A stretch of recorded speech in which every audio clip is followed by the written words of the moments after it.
All right, let's get right into it. Every champion has a story, right? But what if that story is built on a strategy that was so hated, people accused it of ruining the entire sport?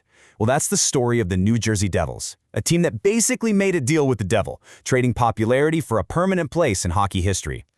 To really get this story, you have to know where they came from. Picture this. It's 1983, and the Devils just got absolutely steamrolled by the Edmonton Oilers.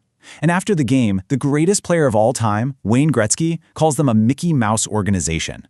I mean, can you imagine?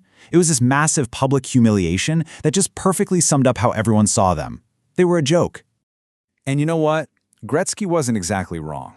The team had bounced from Kansas City to Colorado and then finally landed in New Jersey in '82, and they were just a mess. They were constantly losing, a total embarrassment to the league, and they were desperate for an identity, any identity that could pull them out of the gutter.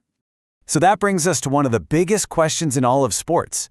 How does a team with way less raw talent go up against offensive powerhouses like Gretzky's Oilers or Lemieux's Penguins? I mean, you can't outskate them, you're not going to outshoot them, so what do? Well, you change the entire game.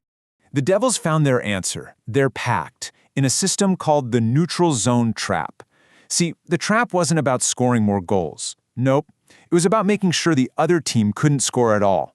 It was a strategy designed to suffocate, to frustrate, and to turn a fast, beautiful game into a grinding chess match on ice.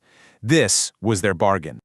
So how did this thing actually work? It was all about the five-man unit moving in perfect sync. You'd have the first forward pressure the guy with the puck, basically forcing him into a dead end along the boards. Then two more forwards would form this wall, just taking away all the passing lanes in the middle of the ice. And finally, the defensemen step up to create this pincer.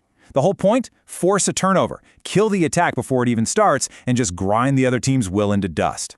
And the results of this bargain? Oh, they were immediate, and they were seriously polarizing. The Devils didn't just get competitive, they became champions. But with every single win, this tidal wave of hate just grew and grew. From fans, the media, even other players who felt the Devils were just destroying the soul of hockey.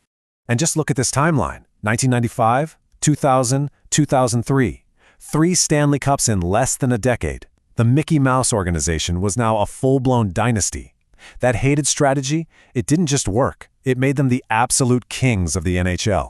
And this really gets to the two sides of their legacy. On one hand, you've got undeniable glory. No one can take that away.